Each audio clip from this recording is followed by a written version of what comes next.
Good morning everyone, welcome back to my channel. আশা করি তোমরা সবাই খুব ভালো আছো। আর আমি কিন্তু সত্যি খুব ভালো ছিলাম না, তাই কিছুদিন ব্লগ দিতে পারিনি। আমি খুব অসুস্থ হয়ে পড়েছিলাম।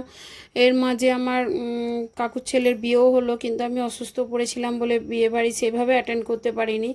আর আজ একটা বিশেষ দিন, তাই আমি ঠাকুরগুলো খুব সুন্দর করে সকাল সকাল সমস্ত কাজ ছেড়ে পুজো করে ঠাকুরগুলোকে সাজিয়ে নিয়েছি, কারণ আজকে আমার ছেলের বার্থডে। তাই একটা স্পেশাল দিনে আমি ঠাকুরগুলোকে স্পেশালভাবেই সাজাই, কারণ তাদের জন্যই তো আজকে এই দিনটা পাওয়া, একটা মাতৃত্বের স্বাদ পাওয়া। মানে মা হওয়াটা পৃথিবীর একটা শ্রেষ্ঠ আশীর্বাদ।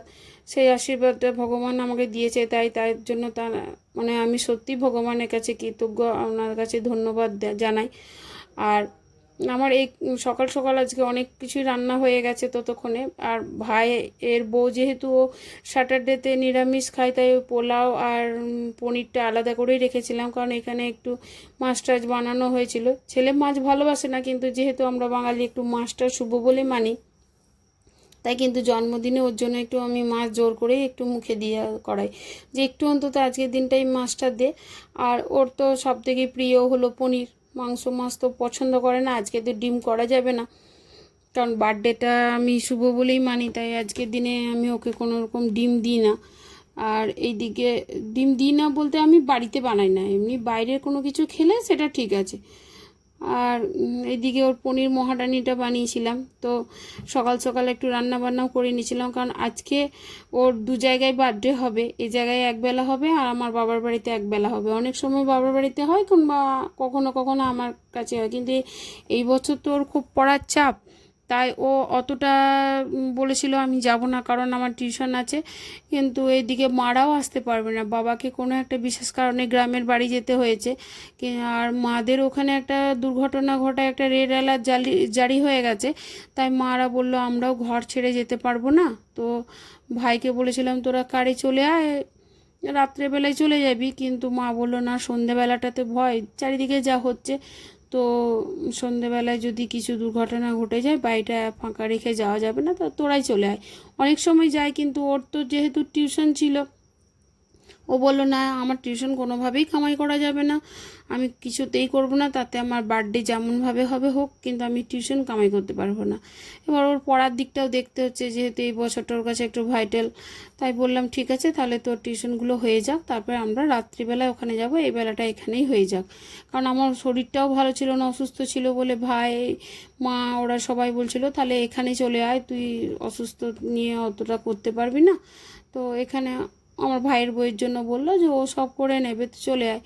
তো যেহেতু ছেলের টিউশন ছিল, যেতে পারেনি, তাই আমি এই বেলাটা এখানে করেছি, বিকেল বেলাটা ও ওখানে করবে। কারণ ও আবার আমার মা ভাই এদেরকে বাদ দিয়ে কিন্তু ও বার্থডে সেলিব্রেট করে না, কারণ ওরা ওর কাছে খুব একটা প্রিয় জিনিস। আমরা তো মা বাবা, আমরা তো প্রিয় আছি, কিন্তু ওর বলতে গেলে আমার মাকেও আমার থেকেও বেশি ভালোবাসে, নিজের মায়ের মতোই।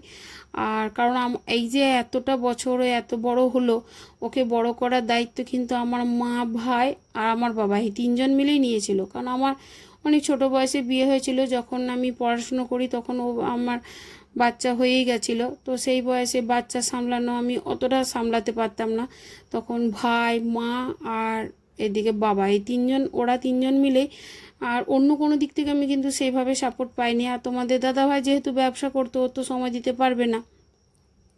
আর সংসারে যেহেতু জয়েন্ট ফ্যামিলি ছিল, আমার শ্বশুরবাড়ির সংসারে কাজও প্রচুর ছিল, তো এইসব করে আমি কিন্তু অতটা পেরে উঠতাম না। তখন কিন্তু আমার ভাই আর মা আর বাবা এই তিনজন মিলেই আমার ছেলেকে মানুষ করেছে, বলতে পারো আজও পর্যন্ত করে যাচ্ছে। আর ও কি যদি মানে আমার বাবার বাড়ি চলে যায় বা আমার মা সামনে থাকে, তাহলে আমার আর ওর প্রতি কোনো হেডেক নেই। ও কি খাবে কি পরবে ও আর আমাকে বলবেও না, আর আমাকে দেখতেও হয় না, সমস্তটা আমার মা দেখবে।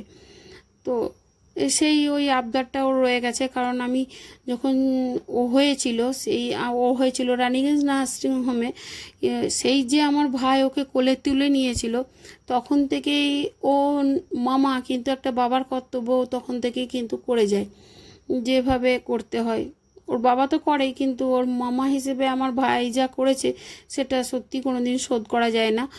ও সেই দিন থেকে ও যেহেতু ফিটিং বোতলে আমার ছেলে মানুষ হয়েছিল, ও ফিডিং বোতলে দুধ খেয়েই মানুষ হয়েছে। তো সেই বোতল পরিষ্কার করা, দুধ বানানো, দুধ খাওয়ানো, রাত্রেবেলায় ড্রাইভার চেঞ্জ করা, সমস্তটা আমার ভাই তুলে নিয়েছিল কাঁধে। তারপর কিছুক্ষণের জন্য আমার মা নিত। এরপর আমার বাবা যেহেতু ইসেলে সার্ভিস করতো, ইসেলে সার্ভিস করলে কি হয়, ওদের শিফটিং ডিউটি হয়। তো বাবার যদি রাতে ডিউটি থাকতো, বাবা ডিউটি থেকে আসার পর ভোর 4টে থেকে আবার আমার ছেলেকে সকাল 7টা পর্যন্ত নিত। মা সকাল সকাল কাজ করে আবার মা নিত, তারপর সকাল 8টায় উঠে আমি আমার ছেলেকে সামলাতাম।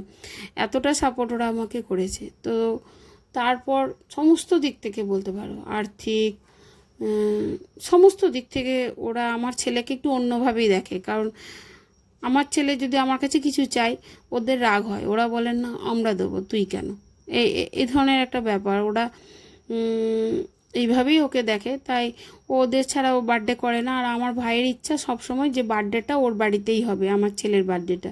কিন্তু এখানেও আসলে কি হয়, প্রতিবেশী বললাম তো, আমার বন্ধুরা আছে, তাদেরকে খাওয়া দাওয়া করায়, তাদেরকে আমি দিই। এবার এইসবের জন্য আমারও যেতে খারাপ লাগে যে না, ওদেরকেও দেওয়া যাবে না, অসুবিধা হবে, তাহলে তোরা চলে আয়, এখানে একসাথেই হবে। এই বছর যেহেতু অন্য কারণে হলো না, তাই ভাবলাম ওদেরকে পরে একদিন বানিয়ে খাইয়ে নেবো। আর আজকে যেহেতু বার্থডে, ওদেরকে ছাড়া ভালো লাগবে না, তো ওখানেই যায়। কারণ সত্যি ওরা যা করেছে আমি সেটা কোনো দিনই ভুলতে পারবো না। তাই ওদেরকে বাদ দিয়ে বার্থডে করাটা আমার কাছে সত্যিই অসম্ভব। ওই জন্য আমরা বিকেলবেলায় ওই দিকে চলে গেছিলাম। আরও সকালে টিউশনগুলো করে নিয়েছিল। ভেবেছিলাম যে আজকে স্যাটারডে ভালোই হবে, এখানে ওরা আসবে, কারণ আমার ভাইয়ের স্যাটারডেতে দোকানটা বন্ধ থাকে। কিন্তু ওই ছেলের প্রবলেমের জন্য আসা হয়নি। আর আমি সকাল সকাল সমস্ত কাজ রান্না গুছিয়ে নিয়েছি, কারণ আজকের দিনে দেরি করলে খুব বিরক্ত লাগে। তাই সকাল সকাল করে নিলাম। শরীর ভালো ছিল না বলেই নিজে একটু কোনো রকম মানে জল মুড়ি বলতে পারো, কোনো রকম খেয়ে তারপর শুরু করেছি ওর জন্য সমস্ত কিছু বানাতে। তো তোমরা অবশ্যই আমার ছেলেকে একটু আশীর্বাদ করো, যাতে ও অনেক বড় মানুষ হয়, মস্ত বড় মানুষ হয়। এমনিও ভদ্র নম্র, কিন্তু তবু তো সব দিক থেকে মানুষ হতে হবে, পড়াশোনা করে ভালো চাকরি বাকরি তো এগুলোও পাওয়া দরকার আছে। তো তোমরা সবাই আশীর্বাদ করো যেন ও সত্যি একটা মানুষের মতো মানুষ হয়। আমি শুধু শিক্ষাই বলি না, আমি ওকে বলি তুমি আচার ব্যবহারের জন্য একটা সুন্দর মানুষ হও, এই চেষ্টাটা করো। কারণ তোমাদের দাদা ভাই খুবই শান্ত নিরীহ একটা মানুষ, তাই আমি সবসময় চেষ্টা করি ও যেন ওর বাবার মতোই সেই নামটা সবার কাছে পায়, শান্ত ভদ্র, এই নামটা ওর বাবা যেমন সবার কাছে পেয়ে আছে, সেইভাবে ও যেন পায়। আর এদিকে আমার লাঞ্চ ওর জন্য বানিয়ে নিয়েছি, আর রেডিও করে দিয়েছি ওর জন্য। তো দেখো কি কি বানিয়েছি।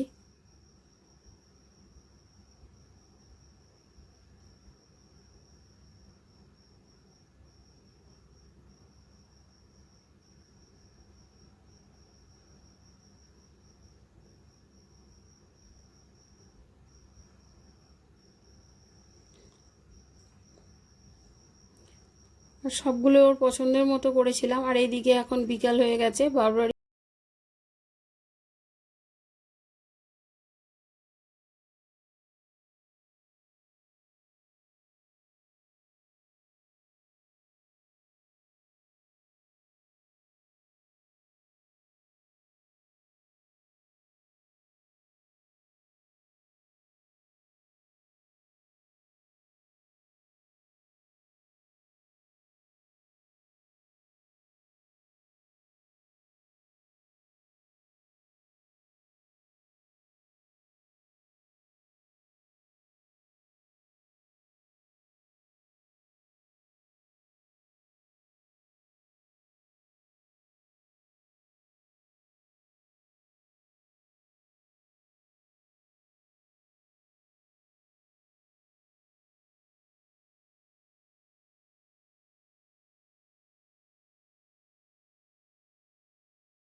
ওর দিদা ও দম্মা বলে ডাকে। তো আমি ওকে ছোটোবেলায় শিখিয়েছিলাম দিম্মা, তো দিম্মা বলতে বলতে ও পারেনি বলতে, তাই দম্মা বলতো, সেই থেকে ও দম্মাই হয়ে গেছে। এখন এবার ডিনারটা রেডি করে নেবো। আর ছিল বিরিয়ানি আর মাটন কষা, আর পায়েস টায়েস ছিল।